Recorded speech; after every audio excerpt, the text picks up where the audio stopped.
So today we're going to be looking at the Roman occupation of Britain in its very much twilight years. We'll look at the decline or collapse or the continuity of Rome after around 400 AD. So that's what we're going to be looking at today.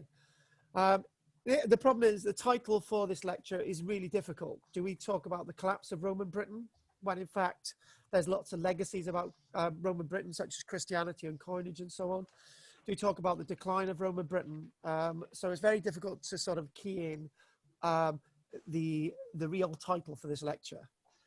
So one thing that we are all familiar with is the Romans in Britain. But one thing that most people are not familiar with is that most people living in Roman Britain, say around 300 years AD, were in fact native Britons anyway. We're talking about a title of civilization given to the people in Britain, not that they were all Roman. It's likely that there was only around 1% of the entire British population around 350 years AD that was actually Roman. The majority of the population was of native British stock. So that must be remembered. So when I talk about Roman sites in Britain, I'm talking about sites being occupied by local people. When we talk about Roman villas, most of these Roman villas were actually constructed by local aristocracy, and they were never occupied by any Roman people from Rome at all. This site itself is a starting point for the period roughly from about 350 or 400 years AD, running to the end of Roman Britain in 476 AD, with the collapse of Rome in the West, and basically the Western Roman Empire ceases to function after that date. So that's the date that we're going to actually go to. So it's actually quite a short period of time. What I don't want to do today is look at details of Roman villas and Roman bathhouses and Roman towns. We'll just allude to some of that information because I just want to get to the bare bones of what we're talking about. So this site, the reason why we're looking at this Roman villa site outside Lantworth Major, and I will show you where it is, if I may. It is actually there, 1 mile northwest of the modern town of Lantworth Major. So if we go back to our notes, you can just see my house there somewhere. Yeah, somewhere. Yeah, probably when I set light to it.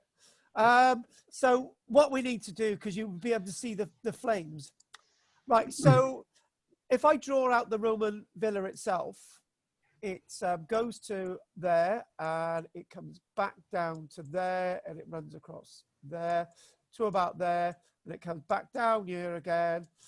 This is a bit like a Rolf Harris sketch, and it goes down basically from around there and it stretches up there, it goes to there, goes down there like that, comes across here, goes there, goes like that, goes all the way across, and it comes back in there. That's the Roman villa at Lantworth Major. The thing is with this site itself, it's a higgledy-piggledy order of buildings around the outside, and lots of what you can see there today in regards to the earthworks are actually in response to the archaeological excavations. So this has been scooped out by archaeological excavations. So is this. There's trenches from the archaeological excavations here, little holes all over the place. These walls have been revealed due to the archaeological excavations. And to be honest with you, because these walls weren't covered back up again, they've been extensively damaged by cattle and sheep wandering across them. But that can't be helped. The site itself was discovered in the year 1886. On the second visit. The first site was properly discovered in around 1790 by the local antiquarian Iolo Margonog Edward Williams. When it was discovered for the second time, and the archaeologist John Story took all the credit for the discovery of this site, there was amongst lots of discoveries, there was one important discovery that we've got to tell you about now. And that important discovery was made in this room here. This room here is actually the site of a really nice set of Roman mosaics that is still actually found at the Roman villa at Lantwick Major, otherwise known as Caer Mead. And what John's story reported to us was as follows. So what we're going to do, we're going to move away from this building now, and we're going to actually go to this room. What he reported, scattered above the mosaic floor, was around 33 sets of human remains, all of them decapitated, alongside a horse having its head cut off, right? And from that moment onwards, it was presumed that those individuals, they were all men of around the same age, represented the majority of the male population that was captured, and they were all decapitated, and their wives and children were taken away with them. That's what was presumed. In fact, you can't be far enough away from the truth if you tried. History has been rewritten. This was not a period when we were being raided and we were walkovers by people coming over from Ireland or the continent or even Scotland. We defended ourselves, and the evidence from this site, the DNA of evidence and the strontium analysis actually tells us that those 33 individuals were not from the area at all. The answer is in the fact that they were all around the same age. These were the invaders. They were all shepherded together, and they were all decapitated by the local people who actually owned this site. So that tells you in one moment that the history that we're told about our wonderful land is a complete lie and fallacy. We did not walk over and fall down on the ground and expect our wives and children to be taken off. The people here were butchered, but they weren't from the local area. They thought they'd have an easy time of it. Just like those Vikings at Weymouth Harbour in the south of England. We find over 300 sets of Viking remains, each one of them decapitated by the local people. And the reason why I'm mentioning this is that what we see about the late Roman Britain is that people panicked and they said, oh, dearie me, the invaders have come. So the wives are taken away and the children are taken away, and they're all put into slavery, and all the men are butchered, which is in fact not what was happening. Because if that was happening, then we wouldn't have any local populations and Britain would be deserted. So we've repainted a little bit of the picture of late Roman Britain from the late 300s into the 400s and beyond. These people were carrying on, and actually the biggest period of Roman villa building was toward the late part of the 300s. So the people were here to continue in the Roman way of life for a very, very long period yet. And if you note, now this is an important point for later on, note the swastika, the inverted swastika, and note the galosh pattern, the patination on the floor. Keep that in your mind, and we'll come back to that later on in the lecture. One reason for mentioning this site is it's linked with Christianity. It's said that the owners of this site were actually Christians. It's said that the person that eventually became known as Ilked actually came from this site. There might actually be some truth in that. I'll take you down a little rabbit hole. It's just another rabbit hole which I'll be telling about on my ghost walk tomorrow night in Lantwick Major. The rabbit hole is as follows. In the 1930s, an archaeologist known as Nash Williams, 1936, when he was excavating at the Bishop's Palace in Lantwick Major, which is more or less alongside the church in Lantwick Major, he discovered sets of Roman remains. When I say Roman remains, building remains, lots of pottery. And then suddenly the story has it is that officials turned up from London telling him he's to close down the excavations immediately. And why? Well, the answer is quite simple. The truth was that up in the 1930s, it was believed that whoever's got doing that with their computer, can you just stop it? It was believed in the 1930s, and even up until a few years ago, that these saints came over from Europe, and they established Christianity for the first time in Britain and so on.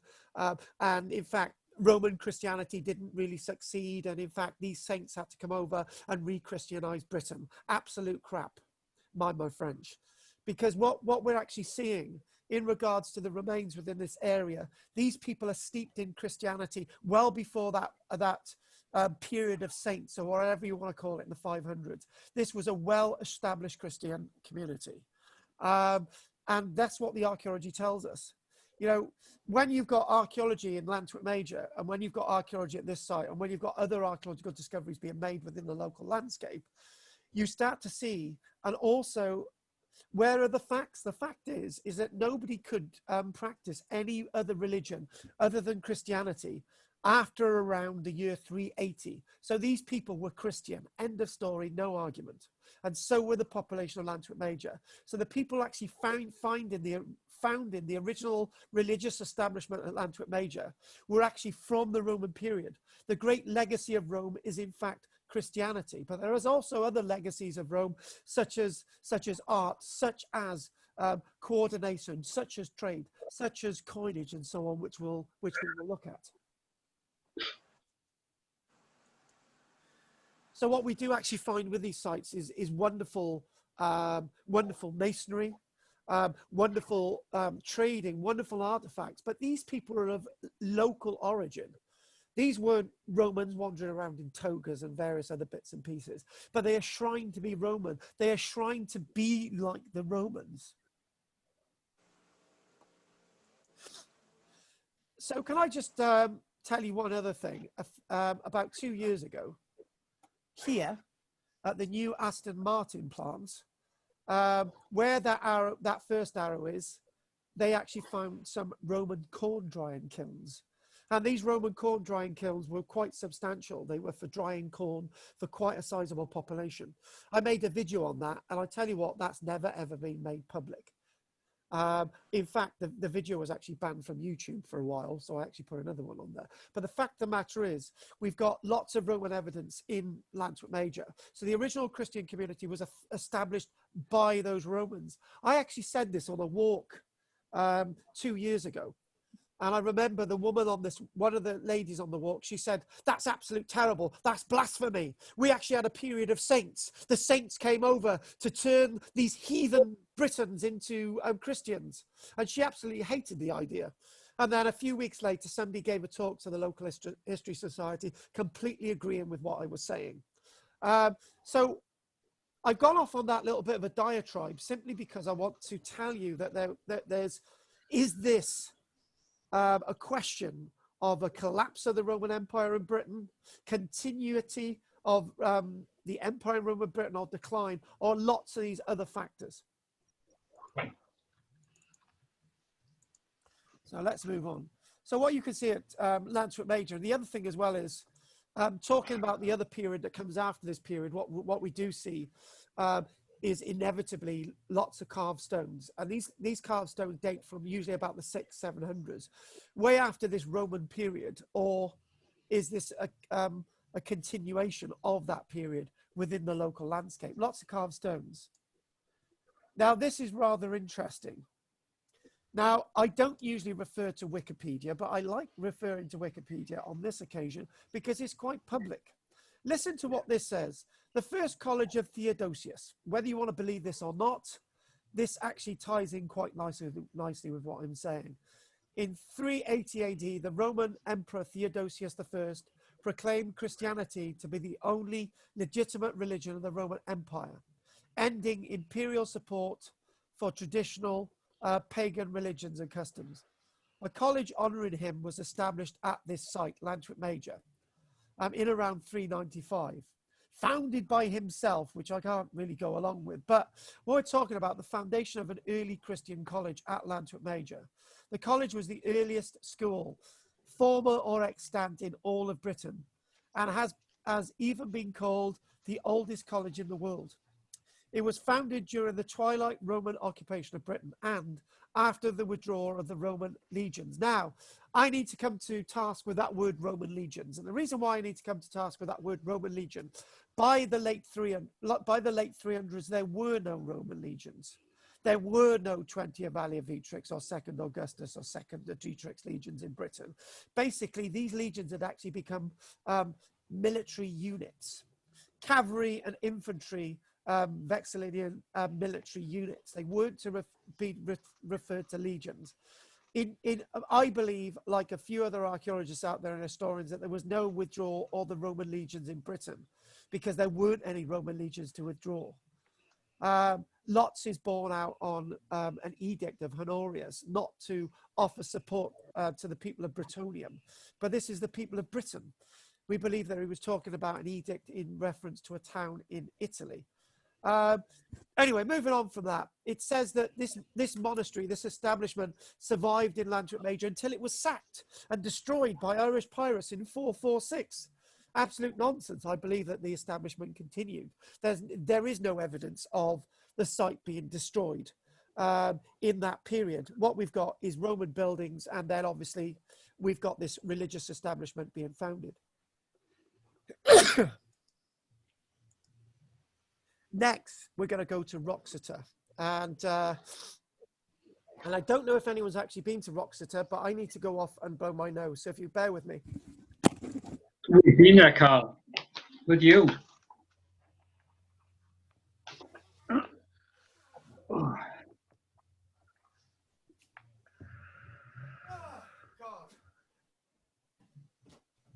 God. Sorry about that. Oh, I got the sniffles. Going. Right. Okay, back to it. Right. Has anyone actually been to the site of Wroxeter? We've been with you, Carl. Do you recall? Ah, you didn't go with me. You actually went with Chris. Yeah, Chris, I thought you were there. You weren't, were you? I Okay, but we've been there. As a group, we've been there. I was there in spirit, Bill. You know I'm always with you. When you sleep at night, when you get up in the morning, I'm with you. Right, making your breakfast. Right, anyway, Shrewsbury, Wroxeter. Now, if anyone actually gets our Archaeology Cymru library in Lantrit Major, which everyone's welcome, I know Pat goes there, and Anne, we've actually ordered this book, which is called The Towns of Roman Britain by a John Waker, W-A-C-H-E-R. It's absolutely brilliant. And what Waker looks at is actually in the back of his book, the decline of Roman Britain. And he actually shows some really nice illustrations of now declined, gone Roman gates. For example, on this page here, you will not see this Roman gate that once stood in Exeter about 150 years ago before it was demolished. Because we'll be visiting Exeter. But the fact of the matter is, lots of things that this guy talks about is what I am talking about now. Wroxeter itself is a wonderful set of Roman remains. And there's Wroxeter at its height. Now, if you read one historical reference, and I mentioned this last night, if you read one historical reference, it tells about Wroxeter in the late Roman period going on as being the heart of the new kingdom of Mercia. However, there is no real evidence of this site continuing beyond about 420, 430. And so we've gone away from the idea that it continued as a city into the 500-600s against what the history actually tells us. What we're going to look at now is this little series of buildings here. And there's actually some of the Roman columns that we'll actually look at in regards to the Forum. Now, strangely enough, I don't know if you can answer the question, Bill, but they have actually put a reconstruction of a Roman house directly in the middle of the Forum. We went there, Carl. Yes, you did. Why did they do a reconstruction directly on the site of other sets of Roman remains? I can't work that out. Do you know the answer? No. I don't. We went there, we took photographs, etc. And no, there's nothing to indicate why it was on that particular spot in the Forum. No. Anyway, the main thing to be said is that this was a great Roman town. And it was a Roman town. There is one or two other examples that started off as pre-Roman settlements before the Romans actually got there, like Colchester, and also like Caliva Atrebatum. Now, this is some of the remains that you can see today. So you can see some of the columns in the right-hand side of the screen. And what you can actually see is a building known as the workhouse wall. This wasn't a workhouse at all. This is a set of some of the tallest standing Roman remains in Britain. This is known as the Thermaea. This is associated with a division between the bathhouse area and actually the Great Hall here. So I don't want to per se look at the Roman details of this type of structure, but one thing I'd like to say is that key to understanding late Roman Britain is how the remains actually remain with us. And that could be mentioned in two ways. One of the key reasons why this wall is still standing is because it's the city was abandoned; it wasn't looted. Other reasons. Carl, yeah, go on. Carl, can I stop you there? I know The you're going to say the reconstructed church. building. Go on. Yeah, just there on the extreme left. That's the reconstructed building. Yes, it is. On the extreme left. And that there is, yeah, it's built directly into the forum area because there's the columns. That's it. Yeah, that's it. Which I can't understand why they've done that. I just, you know, it just doesn't make sense. But anyway, carry on. Right. So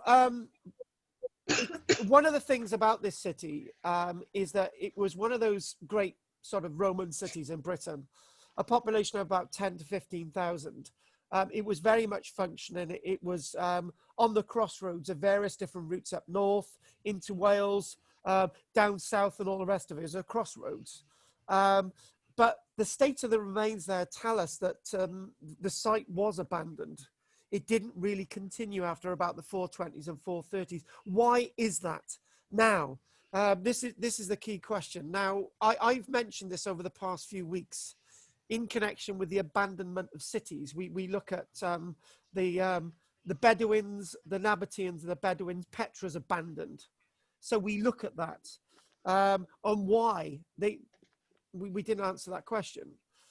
We look at cities in the Amazon basin, great cities constructed by the native peoples. They build these cities and they go back to the way they live.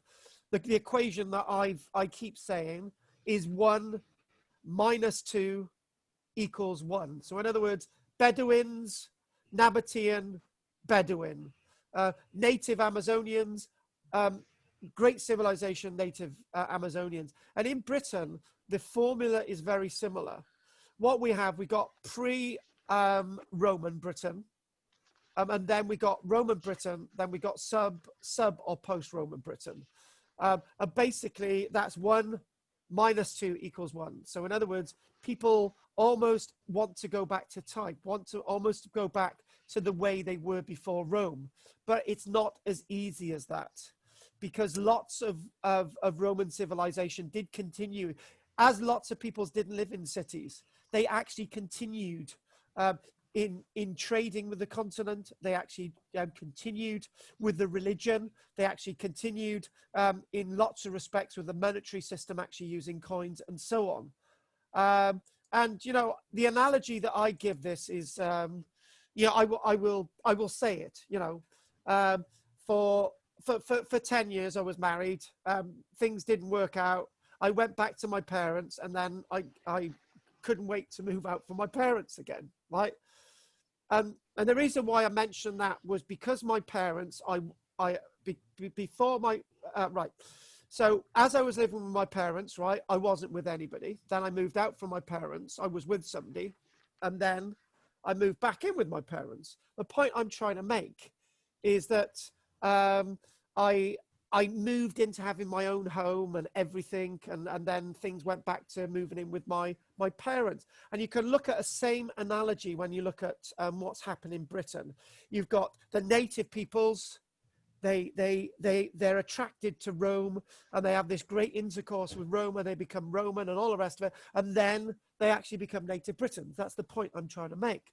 But along the way, they actually keep some of those attributes of Roman Britain. Like I've kept some of those attributes of being married, never trust a woman again. But the fact of the matter is, and the fact of the matter is, that's a similar analogy. People don't just go back to the way they were. They take on some bits of Rome with them. So, Bill, I'm going to be really personal now, right? Go on, be personal. Bill, I know about your history, right? So you got children and you were married and now it's just yourself. Yeah, is that correct? Yep, correct. Right. Just think of this, right? Bill is living in a town, right? Like Wroxeter, and things are starting not to go right. The servants are leaving. There's no traders coming into the city. Bill has got this house. It's a wonderful house, but his children have left. Is him and his wife in this house, and Bill is actually probably starting to think it's not a good place to be, is it? We can't maintain this building. We need to leave. Is that a good analogy, Bill? Yeah, depending on the circumstances of economics and security, of course, the two key factors in coming to that decision. Exactly. So one of the key points that we were making on Tuesday was that I asked everybody. I said, "Look, we got these great walls around these cities. Why didn't they continue living in them? They're protected. They've got everything around them." And then the answer started to come. Well, you're not going to be able to maintain a building like this. People have left. You don't have the traders to keep this building going. That's the point I was trying to make, Bill, with the analogy of, that's the point I was trying to make. So, and then the other thing as well is I said, well, what about the protective walls? Surely if you're being attacked all the time, you're going to need to live within these protective walls, even if you demolish lots of the buildings and you give it over to agriculture. But in many cases, that didn't happen. The answer is that all that talk about mass invasions and slaughter and slavery and all the rest of it must not be true, because people move from these protected walls out into the countryside. That's another point. When we talk about that period directly after the Romans, what we're told is that there were mass invasions of Anglo-Saxons. There was loads of these Anglo-Saxons coming over to the country, but we've got no evidence for it. We've probably got small groups of Angles, Saxons, Jutes, other German people, a few people from France, a couple of people from Scandinavia, all these people coming over. But it's not an invasion. People don't need to protect themselves against these people because there's only 1 or 2 boatloads of them at any time. And the other thing as well is, what really gets me is if you talk about millions of people coming over from the continent, then nobody's living on the continent anymore. And you've got all these different problems. What I'm trying to say is that people moved into the countryside was because it was more practical and probably safer than the towns and cities. And that's what we're seeing. So what we've got the, and there's another point to be made here. Now, you're looking at this building and say, for example, you're thinking, right, Roman civilization is collapsing. We don't have the tradesmen and all the rest of it. What you take from this building, if you're going to build another house, is this big hall, right? You're not going to have the hypercore systems. One thing that goes is, in fact, this. This goes. This has to go. What do you need this for?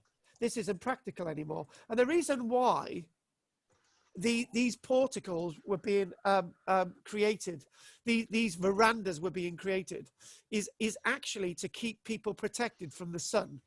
What don't we have much of in this country? Sun. So having something like this is not practical anymore. You don't need to maintain it.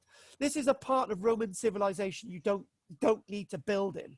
And therefore, we don't need to build like this. Do you know, the equation of this is, we always talk about the Romans keep taking from the Britons. We talk about them taking our grain, taking our gold, taking our metal and all the rest of it, right?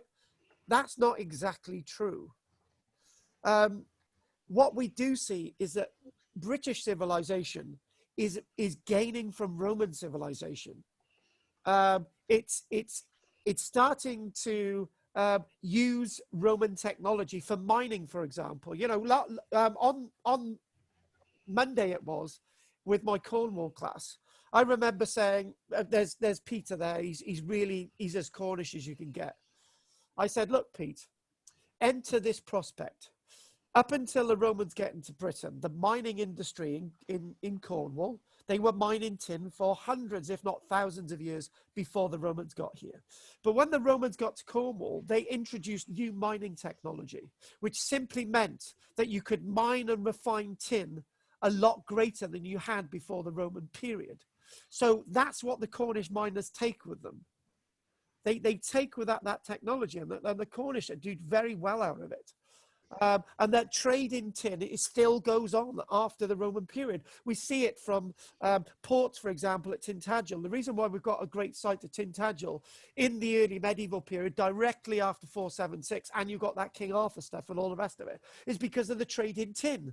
It explodes, the trade in tin, in the Roman period and after the Roman period. So these are some key points.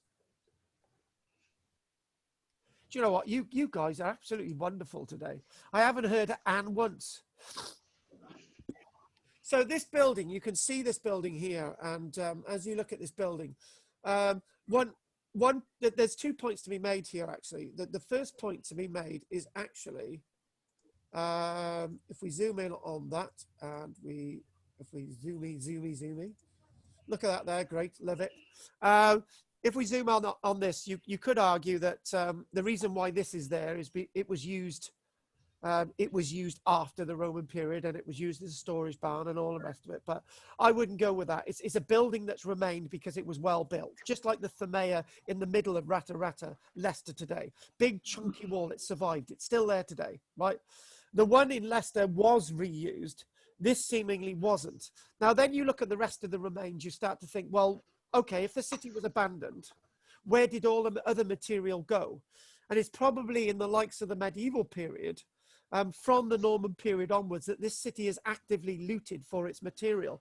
Bill remembers when he went to Wroxeter, the church itself had 2 Roman pillars in its porch, supporting the roof of the porch. Isn't that right, Bill? Remember that well, yes. It stood out, didn't it? It really stood out. That is the point. They're using, right, this is a good point. The reason why that they're really well preserved at the church is that they're going into the city hundreds of years after to loot material. Material isn't looted at that time. The city's abandoned. The material is looted later on to build the churches of Wroxeter and other locations nearby. And I'd just like to mention something about the height and something. So you've got what's known as a string course here. All these little red lines are string courses. So basically what happens is that you've got, through the thickness, 2 meter thickness of the wall, you've got Roman tiles, which are about 4 inches thick, running through the entire wall, really big tiles to sort of give it some integrity. And then what you have then, you have a 1.5 meters of wall, another 1.5 meters of wall. You have just over another meter, another meter, another meter, and another meter. So you're talking about a building above this, which would probably be about 20 meters in height at one stage, as high as those walls at Great Zimbabwe that we saw the other week. Moving on. So this is another site that Bill's actually been with me too. We had a great deal of intercourse with this site because I absolutely love my Roman remains. And the reason why I want to be out and about with a group of people wandering around York is to look at the walls of York and to look at the towers and to look at all that stuff. If you don't want to be Romaned out, don't come with me around York. Go with Miss Nibs around York and look at the museums. However, I like seeing this wall. This wall itself is at Caister St Edmunds. And Caister St Edmunds is here. And by the way, what's his name? Henri, we will be looking at Richborough, which is very similar to Portchester. So yes, we will be looking at that today. So basically what you can see here is that's a Roman road, another Roman road. Each of these roads are going out. These ones ain't going out. That's basically an internal road. So we've got that there. I'm not going to draw all of these in. We've got another one going at a bit of an angle to a gateway. And we've got another one across there. Now, what do these tell you? There's a few things that this tell me. These are known as insula, right? Castor St Edmunds near Norwich was actually constructed for the local people. It was a local town. These insula here would have been for, that would have been where the Forum Basilica and the bathhouse may have been. Here's where the shops would have been. Into this area would have been some of the townhouses, but it's not a very large site. It's not a very large site at all in regards to being occupied by many houses, because there's not that many roads internally. You'd usually see loads of roads. It's quite spacious in there. Probably by about 420 odd years AD. The areas that I'm going to mark in blue were never ever used. Probably all this area, nobody actually lived in these areas. They probably use these areas for agriculture. So this is what we see at Caerwent, actually. We see the similar thing at Caerwent. Caerwent's much bigger than this, but we see something similar at Caerwent, where the areas that people don't live, they actually put over to agriculture. So the strange dichotomy I'm left with is, hang on a minute, into the Roman period, into the late Roman period, about 410, 420, 430. What we've got is a functioning towns with markets and all the rest of it. And they've got these wonderful walls and so on. And they've actually got agriculture, and suddenly they abandon the towns. They just abandon them. They just leave. And it's that sense of not understanding, because there's no evidence to say that these cities were destroyed by force. There was no massive massacres. And the other thing as well is, how can a small group of people in a couple of boats attack this place and take it over? It's not possible. It's not militarily possible. So you start to look at other reasons. Lots of people have said, actually, John Wacher would say that in some cities, there's evidence, for example, at Wroxeter and, for example, at Carinion, which is Cirencester, there's some evidence of disease, bodies being left unburied in the street. In Wroxeter's case, within the bathhouse itself. But that could be from any period. But if it's to do with the fact that these cities were abandoned due to disease, that's one explanation. But nobody ever went back to them. Famine might be another reason. It's a really bad idea to have 1,000 people in a city like this when you don't have grain and food coming into it. The best thing to do is just abandon the city. You don't need it anymore. You know, I would love somebody to find evidence of a small group of people continuing in a city like this, blocking up the entranceways, and actually using the rest of the city for agriculture. Oh, I forgot, we have a tiny little bit of evidence like that at Caerwent. Some of the gateways at Caerwent are blocked up, and Caerwent might actually show signs of a city that's got a sense of longevity from another angle. But we don't come to that one yet. So I should have shown you where this is. That's Caistor St Edmunds. Not to get mixed up with Bury St Edmunds. That's Caistor St Edmunds. And actually, it's not far away, really, from the coast and the Saxon shore forts, Burghcastle, the Saxon shore forts. There are a number of them up here as well. But we'll go on to that at the end. Enough about that at the end, so they don't need to mention that one. I'll point. This is one of our photographs. There's Bill, and there's Kathy with the blue top. There you go. We're all there going up the steps. Roger said he remembers that, and Peter wasn't too happy either. There was actually 15 people on that, with us on that one. So anyway, really? Yeah. there was. But mind you, there's 12 of us going to Devon and Cornwall. Oh, by the way, Bill, a new stipulation of the trip is that we've all got to go there naked, just wearing a face mask. Oh, you're not going to get many takers then on that, are you? Well, Kathy signed up. I tell Go on, Bill. It's a bit laggy. Go on. Say that again, Bill. I'll use my face mask as bathing trunks. All right, then that's fair enough. And then give them to cover my essentials. Exactly, and then what you do is give them to Chris to wear over his face. So now what we're gonna look at is, I'm gonna say it several times, Caliva Atrebatum. I love Caliva Atrebatum. Oh, hang on, we've lost the map for Caliva Atrebatum. Hang on a minute. So we're going to look at Caliva Atrebatum, which is southwest of Reading. And Caliva Atrebatum is a really weird locality. And the reason why it's a very weird locality is that if the Romans hadn't built and invaded Britain in the first place, there would have been a city at Caliva Atrebatum. It's otherwise known as an oppidum. There were various roads, various trackways leading in to Caliva Atrebatum ever before it fell to the Romans. They were actually starting to build proper street structure in Caliva Atrebatum, just like that we see at Colchester.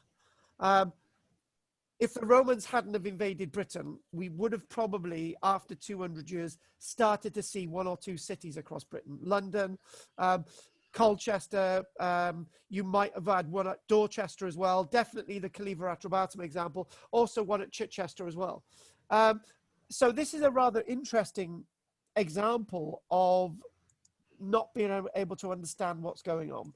And what I mean by not being able to understand what's going on is that also Caliva Atrebatum was abandoned by about 420, 430 years AD. And the strange thing is, it had originally been a native town even before the Romans, but it was still abandoned. That's something that doesn't make sense. The reason why it doesn't make sense, if you look at the examples, what we see is 1 + 2 = 1. Well, Caliva Atrebatum is 1, 1, and 1. What we're saying, it's remained in the hands of the native people all the way through, but the last one isn't there simply because they just say, right, we don't need the city anymore. Cities are a bad idea. Even though we have first established a town, an urban area here first, it was not a good idea, so we'll just abandon it. So these people went out into the countryside themselves. They found their old plots of land, and they started occupying their plots of land. Remember, folks, somebody said on Tuesday it was Drina. You remember Drina, Bill? And Drina said to me, she said, well, Carl, there's something I don't get about this lecture. And I said, what? She said, if everybody's moving out of the towns and they're moving into the countryside, where people already live, that surely there's going to be people upset about this. Surely there's going to be fighting. And the answer simply is that the people who live in the towns also own estates in the countryside. They come from the countryside. They haven't abandoned their homes. They simply go back to land that they already own. And there's something to actually prove that point in a few moments. And I'm not sure we'll get to it before the break. I'm just seeing what the time is. Right, okay, we've got a little bit of time still. So another sign at Silchester that it was abandoned is actually this mosaic floor. And this mosaic floor, lots of mosaic floors still intact. Look at that there. And what do you notice? You actually notice the swastika design, and you notice the galosh pattern. Now, this is really interesting because you see swastikas in the mosaics at Kiamede. You also see galosh pattern at Kiamede, as you do with this site. Now, the reason why that is that you've got a group of craftsmen going around Britain from the Corinian school of mosaic makers at Cirencester, and they're going around the country, you know, making these floors. It's like a school of mosaic makers. We do believe there was another one in London as well, but this is the Corinian school of art. Now, why is that interesting? That's sort of doing a Roman lecture, isn't it? You know, proper. But it's interesting because there's one other thing. Well, there's lots of other things actually. When I say one other thing, the Romans left us a language, Latin. It's still our official language. We've got the mining, we've got the art, we've got Christianity, and so on and so on. And we got the sense of writing as well, and we got carvings in stones and so on and so on. But one thing that the Romans gave us was interconnection, intercourse with other parts of the landmass of Britain. So what I'm talking about is that these mosaic makers would go from Cirencester to Silchester to Wales. They would go up to York. They would go beyond the border. They might go down to Cornwall. That's interchange, right? We also see the roads themselves would mean that somebody could go from London all the way up to the Antonine Wall on one single road and have connectivity with everybody along the length. You could see decent vessels, decent boats, taking somebody all the way from Londinium to trade with people in Orkney.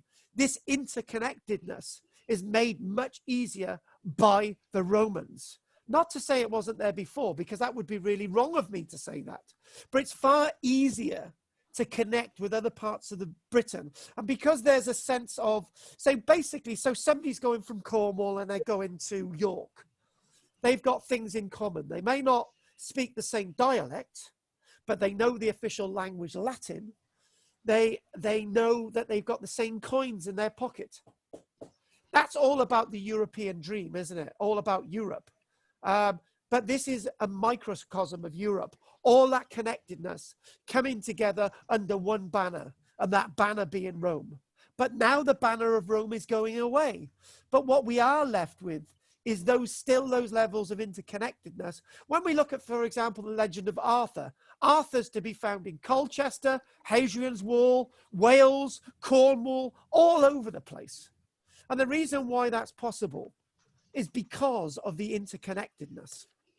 Arthur meaning bear, and if you go to Penarth, Penarth means bear head. So if anyone ever wondered about that, but we've got to mention King Arthur now and again.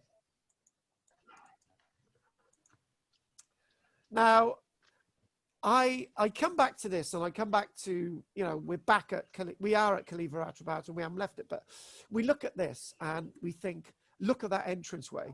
Why would you abandon that entranceway? There were hundreds of these gateways in Britain. Why abandon these great walls with these gateways?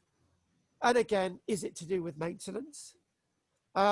Surely you could defend this gateway alone, and you could use the landscape around for agriculture, but that's not what's being done. And you think, well, you start to get to the point that some of these things you don't understand, but it goes back to the abandonment of places. We mentioned Zimbabwe last week. We mentioned that we've got, we look at Mapawage, then they move to Great Zimbabwe, and then they go to Matapa. They constantly move in cities. But this is different from that. This is 1 + 2 - 1. This is going back to the way you were. And this is not the way you were. No matter how you look at it, this is not the way you were. Again. Now, scratch and sniff, does anyone know where we are now? We've moved from Caliver Atrobatum to somewhere else. This is one of 7 town amphitheatres in Britain. Town amphitheatres. Like the one at Moradunum in Carmarthen, like the one at Colchester, like the one at Exeter, like the one at Dorchester, like the one at Chester, like the one at London. That's basically the entire list. This is actually... Cirencester? Cirencester, yes, this is Cirencester. You actually, there was only one left off that list if you're looking at the list. So that there is the only sign of any archaeological excavation. This donut itself is actually an amphitheatre at Cirencester. Do you know, when I had the opportunity to do some research in Cirencester in the museum, and by the way, the museum in Cirencester is second to none when you look at Roman stuff, right? This is when you let's go a little bit into fantasy. Or is it fantasy? There you go. Believers in King Arthur or non-believers and all the rest of it. But the fact of the matter is, if you look at the localities where the King Arthur myth is strong, Cornwall, Exeter, Caerleon, you've got the military amphitheatre there. You've got Colchester, where the Arthurian legend is strong. You've got these circular amphitheatres. and as you go into the as you go into the Arthurian period, into the late 400s, the 500s, you've got lots of these things that would be completely overgrown, round tables, and I think that's really, really important. When we get into that period, things are misinterpreted and not understood what they are, and you can see where that comes into the legend of King Arthur quite clearly. Round tables did exist. So what I'd like to do is I'd like to show you that quickly. We'll do that after the break. So what I'd like to do is, here we go. Anne says, I second that, went to Cirencester last year. Really good. Yeah, I know you went there. And in fact, I really appreciate you mentioning that, Anne, because I know you said you went there.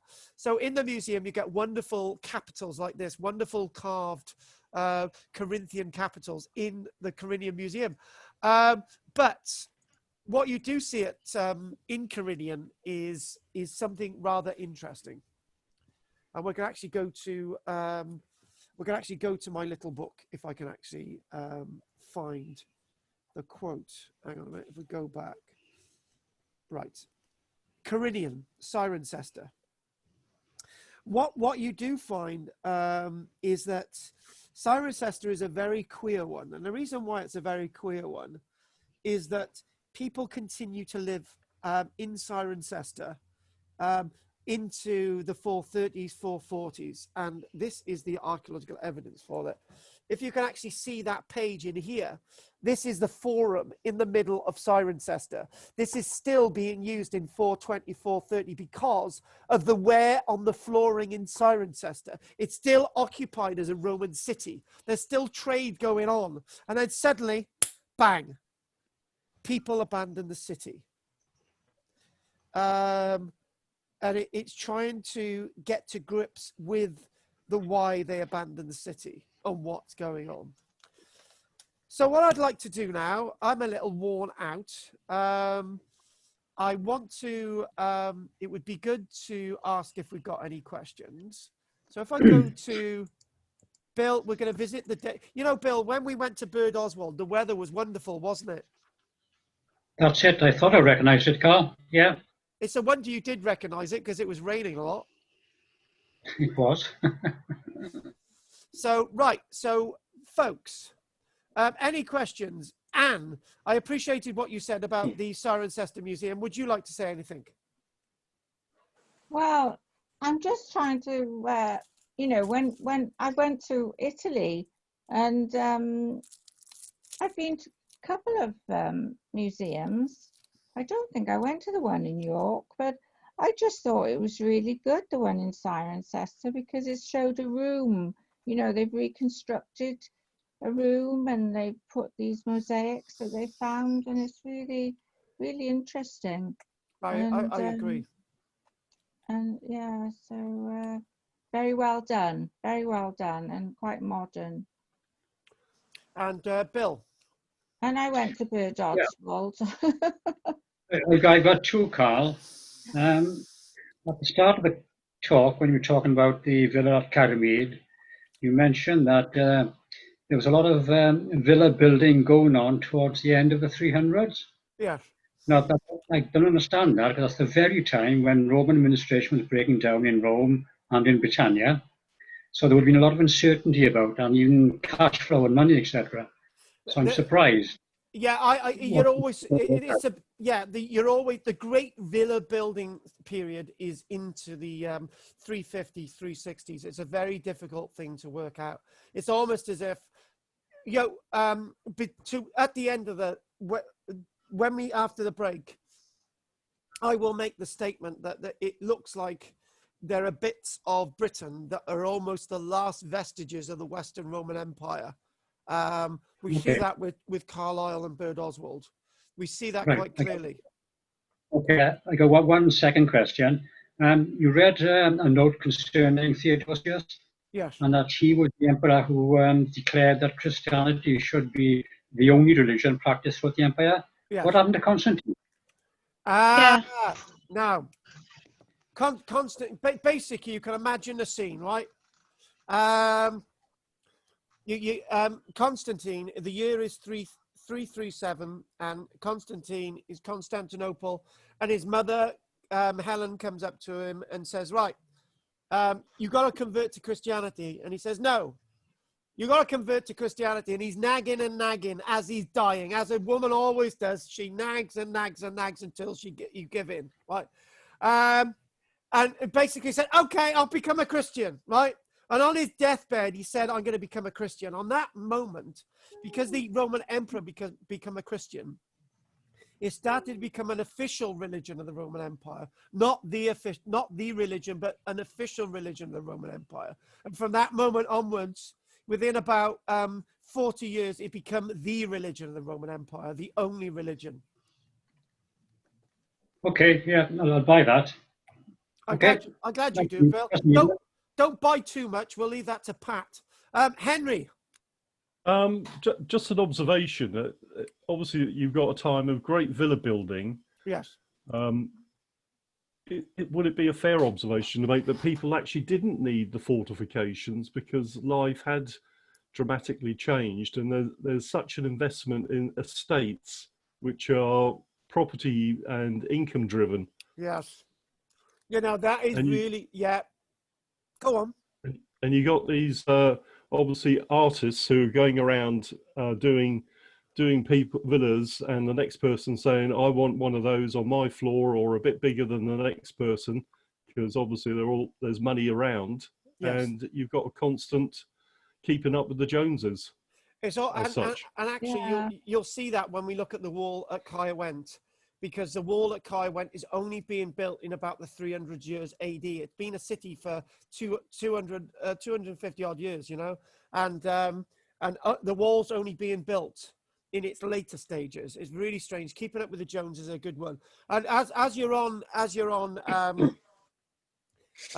Henry mentioned about Portchester, the importance of Portchester, and Carausius and Diocletian and all the rest of it. These ports and these ports themselves, these harbours, were integral with the fort themselves to Roman defence along the eastern coastline.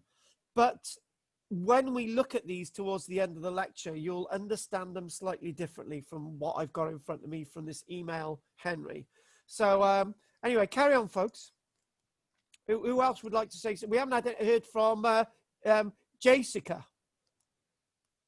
I was sort of looking at something that was sort of similar to this, and it was looking at how this sort of relationship with the end of the Roman Empire in Britain is a bit like they compared it to Brexit, which is now, where it's a change in relationship, the sort of a change in just the way how the country decided to be. And I think maybe that sort of explains why they wanted to move away from, you know, villas and all the other Roman type cities, to sort of establish a difference in their relationship with the Roman Empire.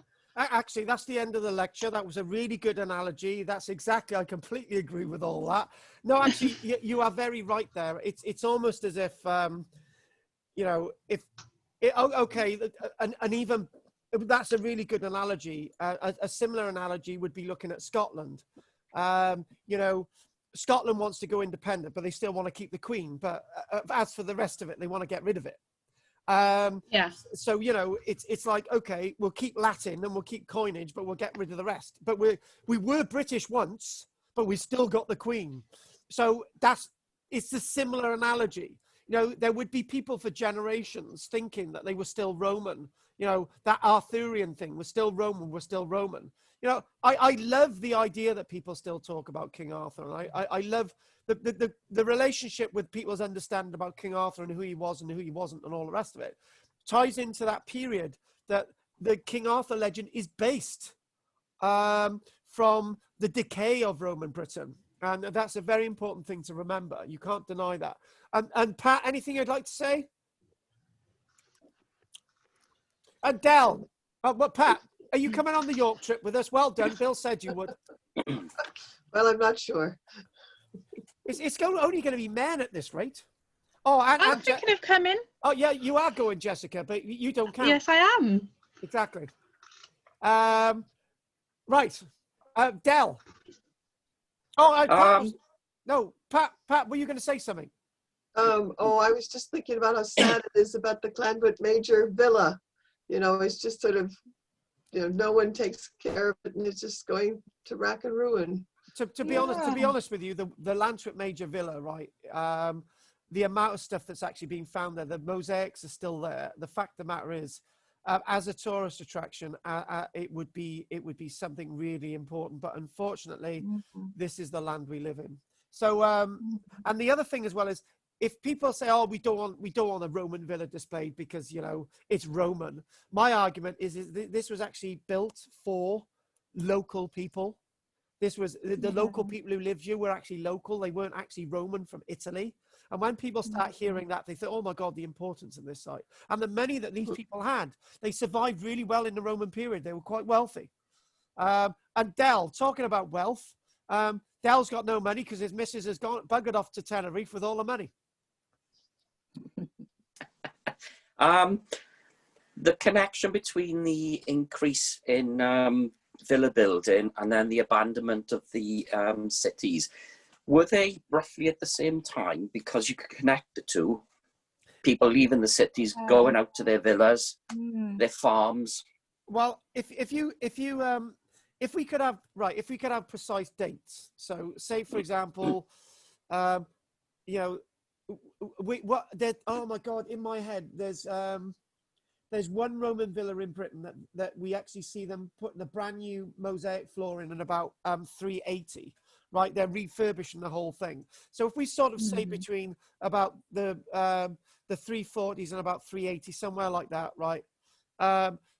We're talking about them really putting investment into their villas. And about 10, 20, 30 years later, the towns slowly start to decay. By about 420, 430, some of these great cities have already been abandoned. So within the space of 50 years, you've got a major change. So there could be a relationship between the two events. It's only one generation. No, that's wrong. It's one generation now, but then it's only like 2 generations. It's not too much. Yeah, people it's like the people moving out of cities to go into the bigger states, you know, and in the country.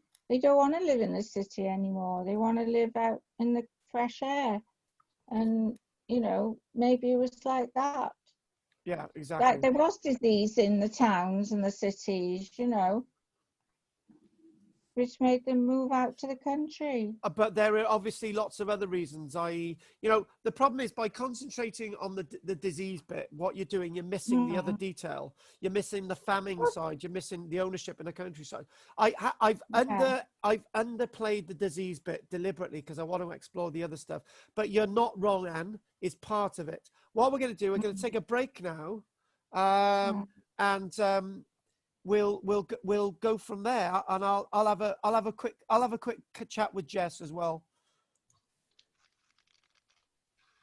We're back after the break. A wonderful break where we looked at press reports from across the plethora of archaeology. But now we are back to Bird Oswald, and Bird Oswald is key to understanding what's happening with the decline, collapse, or whatever you want to call it, of Roman Britain from the late 300s to the 400s. We've had some absolute great discussion, and the discussion was, that was really interesting, where we got to the villas, and we were thinking, well, hang on a minute, they're building these villas and these wonderful things, and only within a generation and a half, 2 generations later, they're abandoning the cities. That's really interesting. But there are some clues coming up.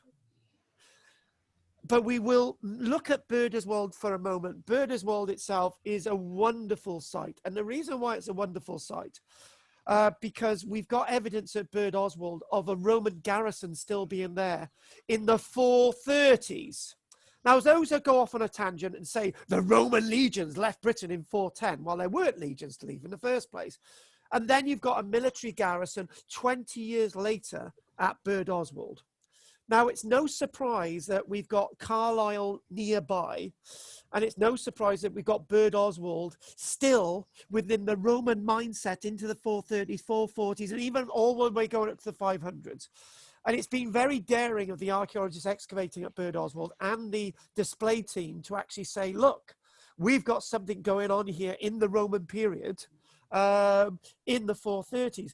And that nice little description that Jessica gave before the break, it's almost as if, you know, this is a precursor many years earlier to us leaving Europe. We've more or less taken what we could from Europe and we spit the rest out. That's not what you said, Jessica, but that's a vague interpretation. Yeah.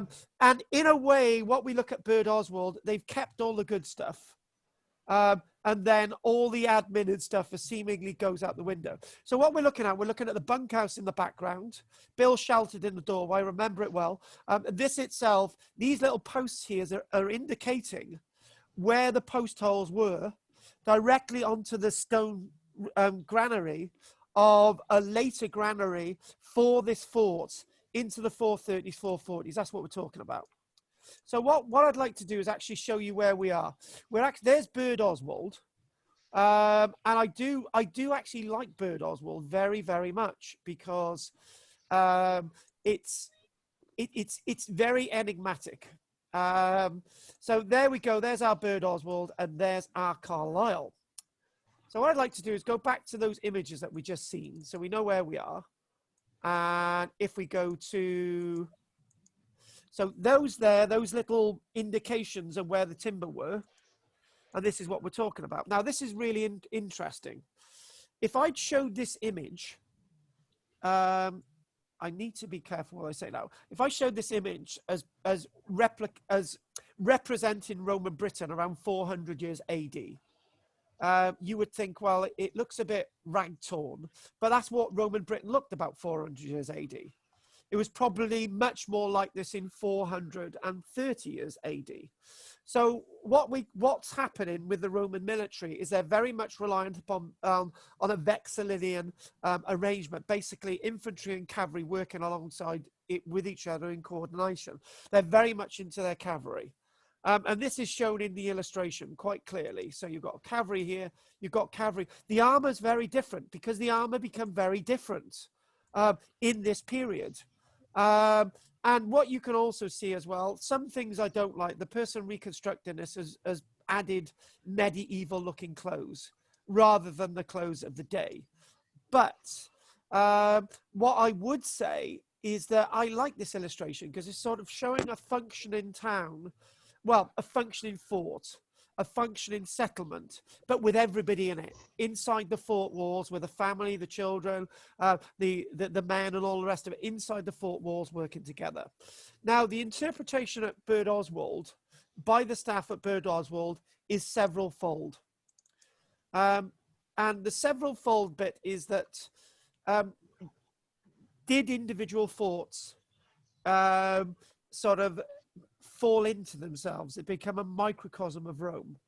So basically, those from outside went into the fort to be kept safe, and what you would then use this fort as an exchange depot. In other words, it's a little bit of a microcosm of a great town or city, but it's all enclosed. And this is what we're seeing. And the archaeological evidence tells us that there's a garrison here, there's a military presence, at least into the 500s. And what I need to say to try and get context proper is that we've got the south side of the wall and we've got the north side of the wall. Now, it used to be argued that Hadrian's Wall was the frontier between Roman Britain and the north. I, for one, do not believe that. And the evidence is actually at Hadrian's Wall itself. North of Hadrian's Wall, they're actually finding lots of Roman villas. Well, if Roman villas are, well, as Roman villas are north of the wall, what is the wall about then? Why is the wall there? And there's also some other strange things. Some of the forts actually have water fed to them from the north.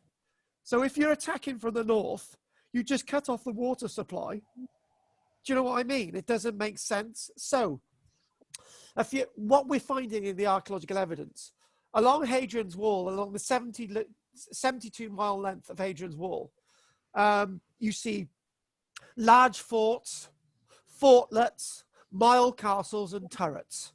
And as archaeologists have been excavating some of these sites, they see, oh, wow, this site, we've got evidence from 300 years AD. And then they say, oh, we've got evidence from 100 years AD. Oh, and there's no evidence. There's no more evidence after 300 years AD. That this fortlet's been abandoned. And if it's been abandoned, then who's stopping anyone coming through the fort to get to the south? And then you actually see archaeologists writing that they've got evidence at some of the forts that as they're excavating, the gateway has collapsed and fallen. And the evidence tells us that the fort was abandoned, say, 200 years AD, and the gate is no longer there. So it's not a defensive frontier at all. All you need to do is get your mates together, and you just need to go somewhere else, and you just need to pass the Roman garrison. So it's not a defensive frontier. It's something very different. Lots of archaeologists and historians have argued that it's more to do with trade. It's more to do with separation of the more peaceable south and the warlike north. But if it's warlike, why aren't you defending yourself? So there's all these problems with analysing the archaeological evidence. And what I would like to do is go to Carlisle. Back in 2011, 2012, Anne knows the reason, but I'm not going to go into detail. I had to go to Carlisle on a regular basis. I would travel all the way up to from South Wales. I would be in Carlisle for 2 hours, and I'd have to travel all the way back, right? And I did this month after month. But when I was in Carlisle, I couldn't find any Roman archaeological remains. I couldn't find them. And why am I surprised by that? Carlisle was a major Roman city. It was a massive Roman city. And on the map there, it shows the word Stanwick, right? There's really good burial remains at Stanwick. But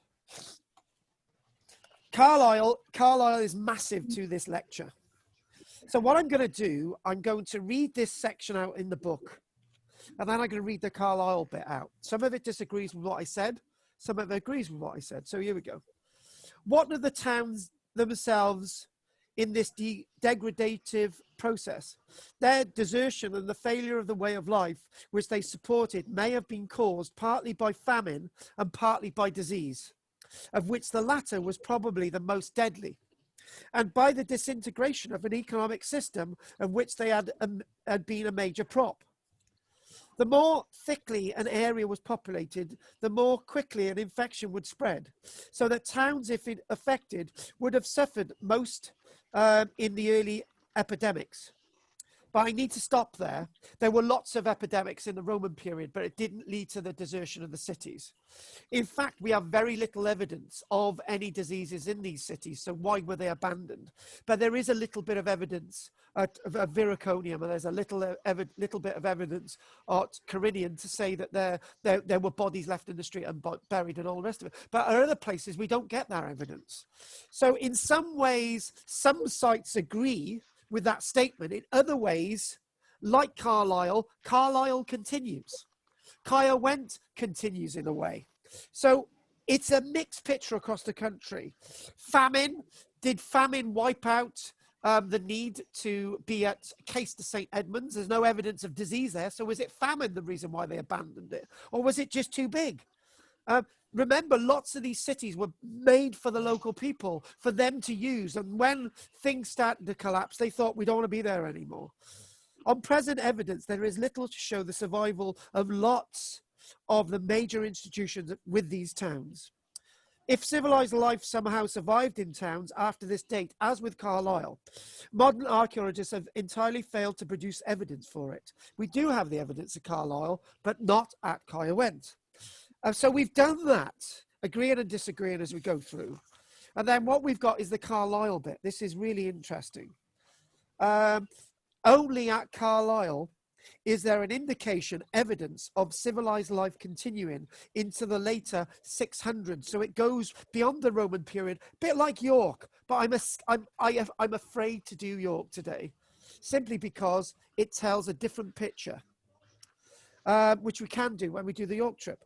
If the still operational fountain was the result of deliberate attempts at upkeep and not a natural continuing flow, the evidence of Carlisle tells us that Carlisle's functioning because the water course, the water's still running, it's kept open. That's a Roman facet. The fountain is still spewing water. We know that from the gravels and silt left behind at Carlisle. Major piece of evidence. The other thing with Carlisle is that we see that they hold on to their major early Christianity, their Roman Christianity, not Vatican Rome Christianity, not all that those gobshites that come over from the Vatican to give that new evil side of Christianity, the old humble side of Christianity, which keeps on in the likes of Carlisle up in the northwest, and it actually keeps on in the likes of Cornwall and Cymru as well. So it's in those refuges where we get the sense of Rome continuing. In the religion, it's in a way, this is an interesting line here. What we're seeing is Carlisle would be one of the few, if not the only towns in Britain where, as in Gaul, urban traditions were kept alive by the church. So in other words, the church kept alive the institutions of Carlisle, the Roman institutions, when in fact the Roman institutions gave Christianity its stage to perform. So that's, I find that really fascinating, really, really fascinating. And finally, if we conclude on this bit, we've still got a few slides to do. Still a good 10 minutes to go. I'll read this bit out. It agrees and disagrees again. From the above discussion, it can be seen that the majority of towns had ceased to function by the middle of the 400s, if not before. Isolated pockets of inhabitants seem to have survived in a few, but they cannot be taken as providing evidence for the continuity of urban life and institution, except for Carlisle. Carlisle's a major one. So in lots of ways, what we see at Carlisle is that in the northwest, at least, the Roman world continues. Not in the same way it had before, but then again, what was the way before? And that's an interesting point. We've mentioned the Roman villas again. Before the 300s, lots of towns in Britain didn't have walls, but they had walls. That's a change. The point I'm making is that the Roman world was always reinventing itself. For example, Archaeology Cymru's reinvented itself, but it's still the same name. It's still the similar type of people. And when the Roman villas come along and the people are starting to build new Roman villas, that's a new stage. So what's happening at Carlisle is only just a new invention and an invite of change. And that's what we see. So what I'd like to do now is go to a very unusual site. The archaeological excavations at Dinas Powys. The archaeological excavations at Dinas Powys Hill Fort, which is there. Now, Dinas Powys Hill Fort was excavated by Leslie Alcock in 1956. And when Leslie Alcock went there, on the maps it said Hill Fort, Iron Age Hill Fort. When he went there, he found something very queer. The banks and ditches were created not in the Iron Age, but actually in the Roman period. This is a site that's being banked and ditched in the late Roman period and goes into the 500-600s, and then the site's abandoned. This is a really interesting place. Local recent excavations is a really interesting place because this is like Avalon. This is like Glastonbury. This is like Tintagel, where they still keep their trade with Europe via the river routes, but they're on these little islands in these localities. Now, what I would say is that this is what's happening. Get this in your minds, you guys, and maybe we can all agree. Before the Romans came over to Britain, I keep telling you, the aristocratic people were at the defended bank and ditch sites, the hill forts. And then people would bring their grain and their cattle and everything there, and people would live in the valleys, in the farmsteads, and that's what would happen. Job done. Bingo. So in other words, what's happening with this site? This site doesn't need to have those banks and ditches because the water around it, yes, this was surrounded by water in the Roman period. The water around it at high tide was defense enough. These people, just before the Roman period, would see this being used as the center of an axle for people bringing their goods to this aristocratic site. These were the lords of the manor in the Iron Age. And then suddenly, the Roman world comes in, and these people are not forcibly moved out, but the site is abandoned. The site is completely abandoned. There it is. It's abandoned. There's no evidence that there's any evidence then after around 80, 90 years AD for a few years. Where do the people go? Well, nearby, there's a Roman site at Landoc, a really impressive Roman site at Landoc. And the Roman site at Landoc itself saw itself in ruin probably by about the late 300s, early 400s. And then what happens at Landoc, they create a great monastery. And then they take material from Landoc to build some of the monuments, like the Urbic monument that we've actually done with our Wednesday evenings when we looked at inscribed stones. But weirdly enough then, around that time, we see people moving back to this site. This site is reoccupied, this time with banks and ditches around it. They defend this site. So you've got the abandonment of Landoc. Where did they go? They actually went back to this site. We actually see something similar in Cardiff at Caerau. The hill fort at Caerau itself, what people do, they move from Caerau, they abandon Caerau, they go to the Roman villa at Ely. The Roman villa at Ely's abandoned, and there's now evidence at Caerau to say that people are back there again. These must be the same people. They must be. And I've seen a note come up on the screen from Henry. Henry saying that some of these hill forts saw Roman villas reoccupying them. Not in most cases, Henry. What usually happens is the Roman villas go to the best land, the best agricultural land, but some of the hill forts see themselves having farmsteads like Caerdydd outside Cowbridge, like the site of the Bulwarks in the Vale of Glamorgan. That's got a little farmstead, but they're not villas. They're not practical for villas in most cases, but I'm sure you've got something else there. So what's happening is that this site itself, actually this is, when you saw the illustration, it's the other way around. So that's pointing north. North is that way. So when you actually get to the image, the illustration is the other way around. Unfortunately, I can't turn it around. So that's the other way around. And what you're seeing is, this is like everything I've said, everything Jessica said. This is 1 plus 2, this is 1 minus 2 equals 1 and something else. So what they're doing, they're taking their skills of building banks and ditches from much earlier periods. They're using their trading links to continue. These people, right, I need to spit this out. The only way these people are able to trade with the Roman world and to continue with the Mediterranean and all the rest of it way into the 500s, the Roman world, I refer to the Eastern Roman Empire and the west of the Mediterranean, because they already had these links. They already had these trading links. They're just moving from one site to back to what they knew. And the reason why they're able to move back here is because they already owned it. It was already theirs. There's only a change from one site to another. So they continue trading. There's glass found at this site that can be found at Tintagel and Glastonbury. These people are trading with Europe. They're trading with the far eastern side of the Mediterranean. Things evolve. They've still got those ideas that they had through the Roman period, but they've also got their old ideas. And the people at this site continue on for a few hundred years. And where they go from there, we don't know. So just quickly like to show you this. There you go. You've got, back in 1947, you can actually see some of the ditches of the site.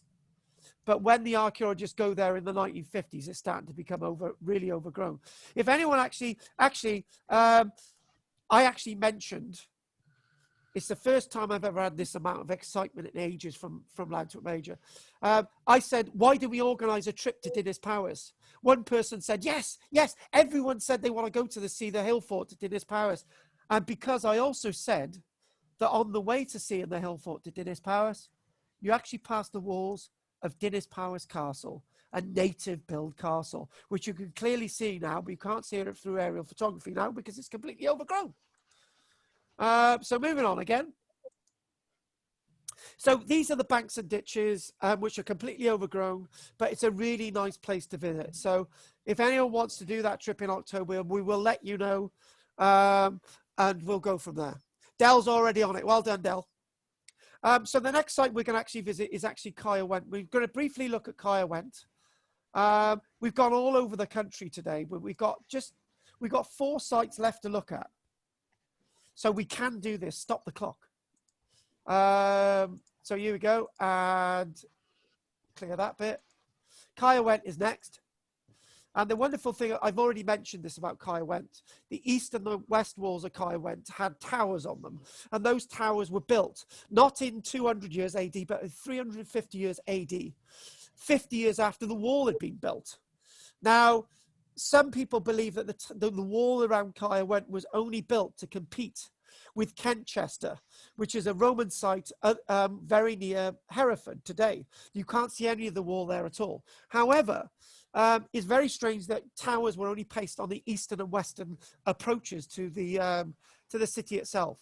On this side and that side, and there were none on the south side where there was the canal. On the more hilly north side, there were no towers. If you're going to defend the city, you're going to put towers around the whole thing. The enemy is just going to find the vulnerable spot and just attack that bit, surely. But anyway,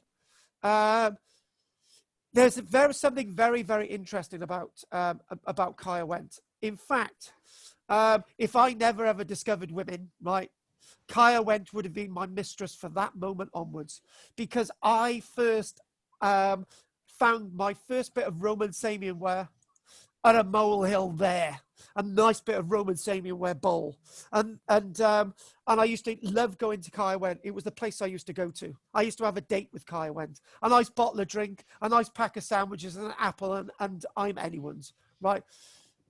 Having that sort of intercourse with Caer Went itself, I'd just like to say one key thing. Caer Went is rather intriguing in regards to its saint, Saint Tathan. And the saint here, what basically the person who did this reconstruction put the temple on the wrong side. Actually, the temple is actually over here. But nevertheless, the temple looks the way it should look. And when you look at the information about Caer Went, it says about the temple itself eventually being dedicated to a Christian saint. And interestingly enough, the church graveyard and the church of Tathan is still there today, basically where the arrow is. And it's built directly on some other Roman remains. So basically what they've done, they moved the church a bit further down. Is Caer Went a site that sees a continual use from the Roman period into the sub-Roman period, into the period of Arthur and so on. And there's one interesting thing. When you go to Caer Went, the information always says at Caer Went that the city was never ever completed. Not all the insula, not all the blocks of the town were ever occupied. In fact, people were farming inside the walls of Caer Went around 300 years AD, 120 years before the abandonment of some of these cities. And you start to ask a logical question. And after that, I'll go on to the next slide. The logical question is as follows. If you've got these walls, you've got trade and everything, you've got water, and you're actually farming within the walls, why would you have abandoned it when you've got everything there? I'm going to leave that question. Don't even attempt to answer that at the end. But it's a question for you to think about. Now we've got 4 weird sites we're going to look at. In 1793, 1796, they actually found Roman remains at Taff's Wells. This is the well at Taff's Wells. And the amazing thing about Taff's Wells is that it's got thermal water. It's 21 degrees C. It may not seem hot, but in the winter months, it's steaming, right? So thermal water at Buxton, you've got Bath and Taffs Wells. The reason why I mention these sites in this later period is that why would they abandon? Why would anyone discard a source that has warm water coming out of the ground? But it was abandoned. By the time the site's rediscovered in the 1600s, it's just a muddy hole in the ground.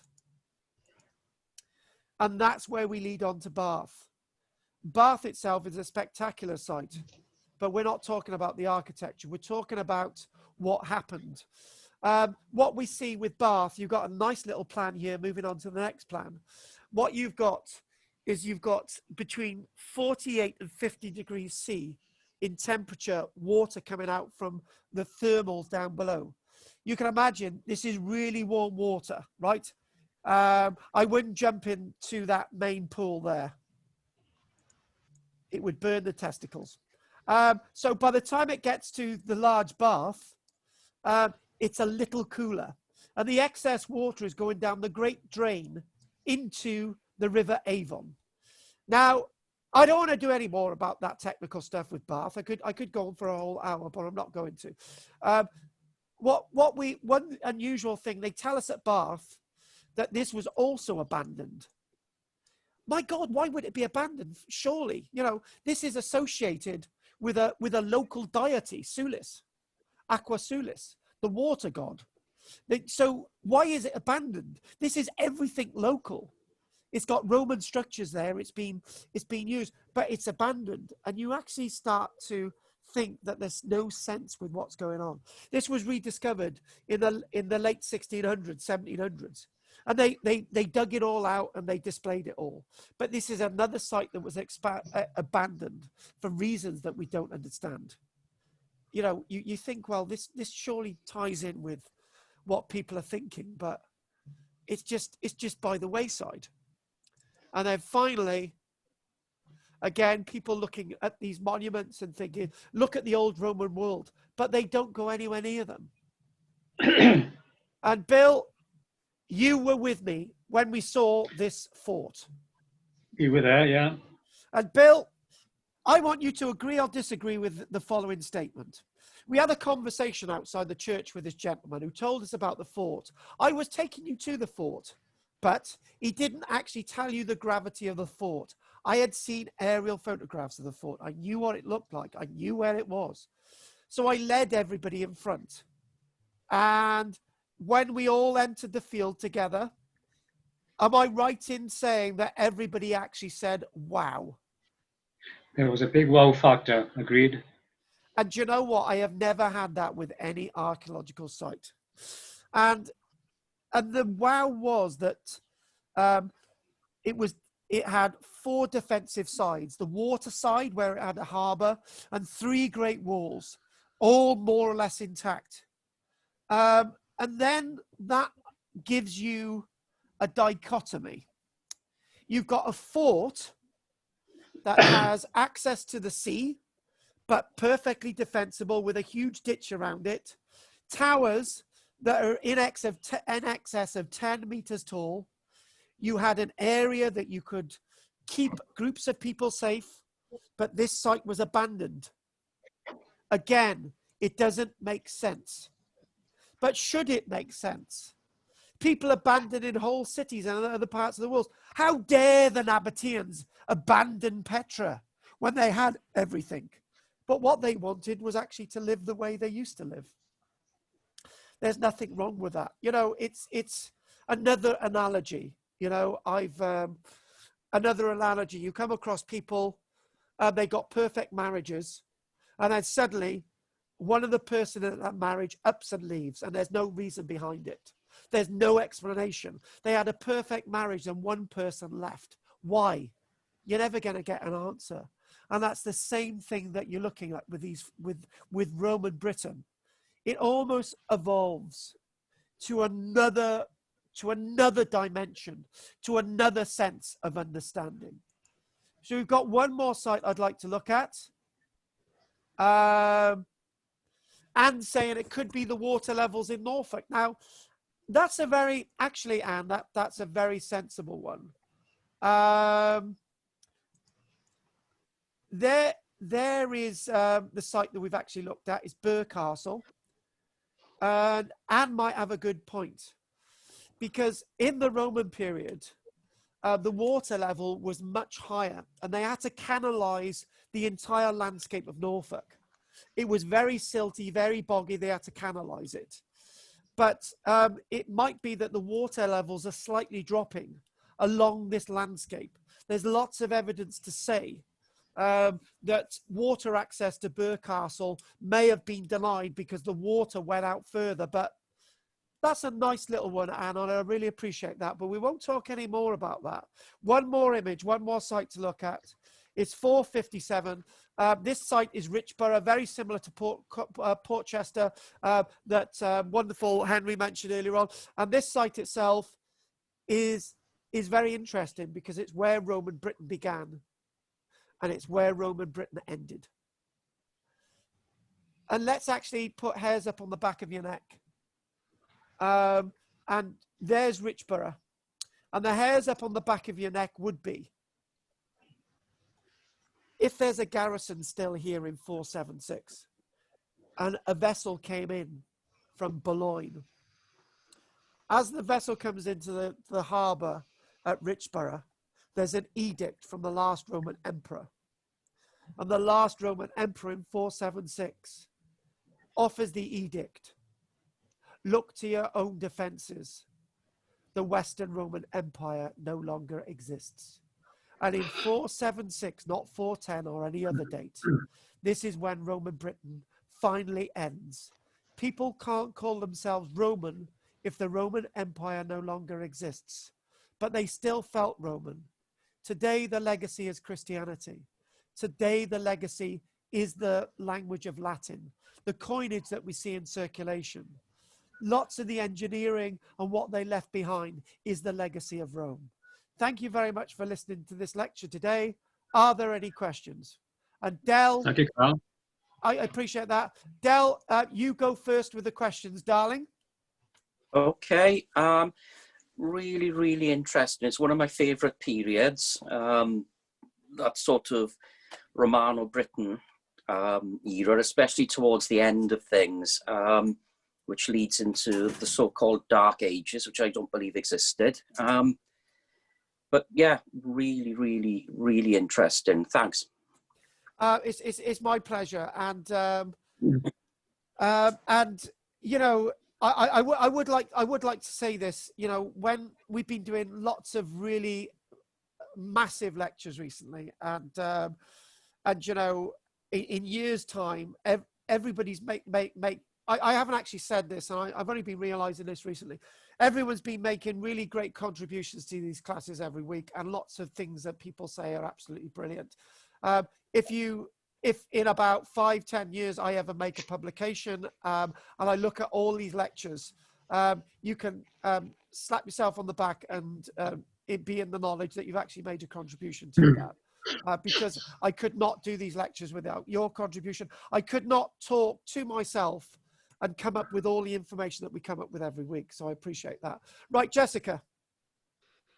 I like the lecture. I think it's sort of confirmed something that I've always had in my head, that, you know, the Roman legacy was a very prominent thing that we never really sort of broke away from. You know, like you said, with the currency and the trade and religion, obviously, I think it had a big impact on us. And it was quite interesting to see how, you know, people just up and leave is a bit like, you know, people still up and leave things to today with, like you've mentioned before, with urban exploring. I think we'll never really know the true reason why people abandon, but there is a reason to it. Yeah, there is a reason, but it's so deep and multiple. Bill. Yeah, what strikes me more and more, Carl, as you talk about this subject, is that in the historical media, if I can call it that, particularly TV, there's little focus on the new way of thinking about the de-Romanization of Britannia at the end of the 3rd century.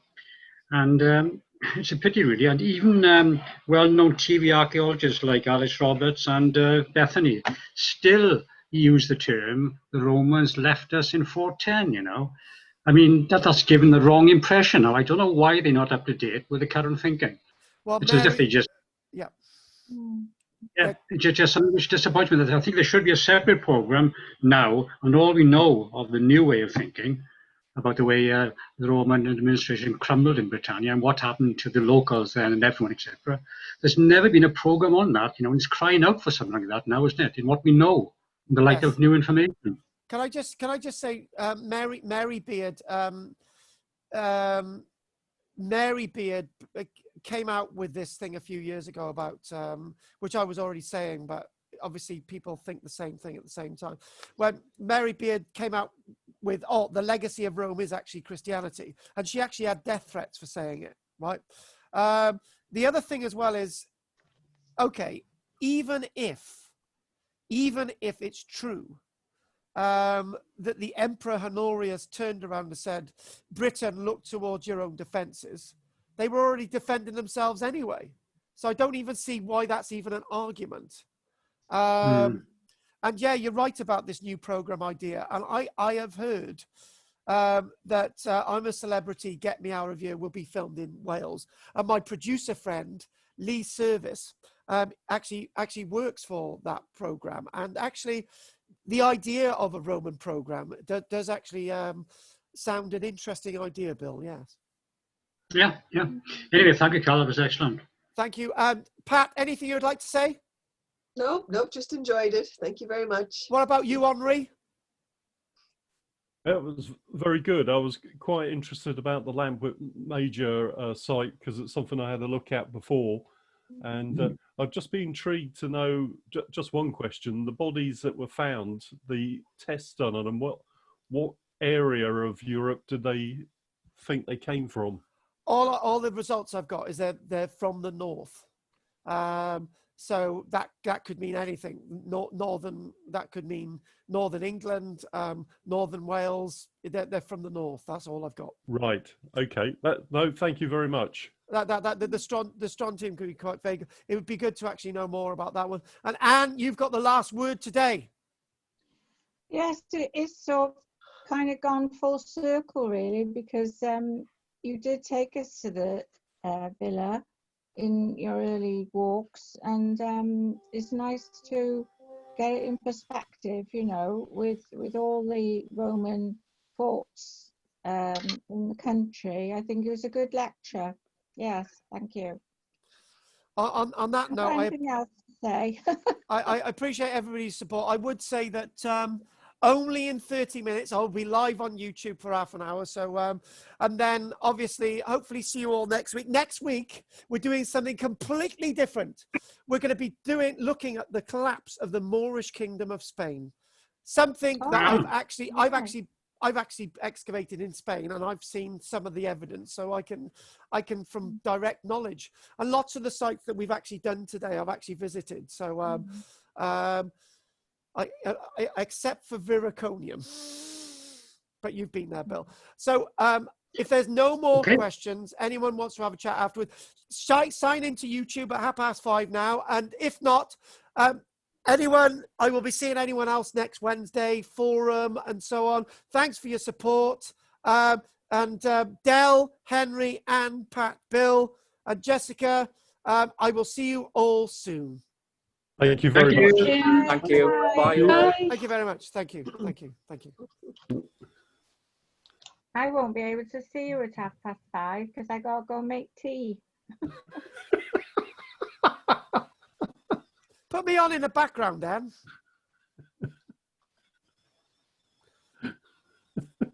Anyway, she's a strange one. I gotta be honest with you, right? That washing machine, my God. Do you know, you can't take the mickey out of her because it's real. Do you know what I mean? I need to go and lie down, I think. Yeah, I need that. I need to lie down for 10 minutes as well. So, hey, Henri, even if you just put me on the background in half an hour, then please do. I'll see you soon. Take care, Henri. I sent you an item of a thesis paper that I found. So you've got another email there which is about villas in Wales. Roman villas, I'll is, read not that. villas. I'll read that. I'll give that a read. Obviously, I can't do it before 5:30, but I'll give it a read. No. It was just you might think what a load of hogwash, or there might be some value. Right, I'm going. Value is always good, and no doubt see you next week. Take care. See you, Henri. Bye. Bye. Bye. See you, Bill.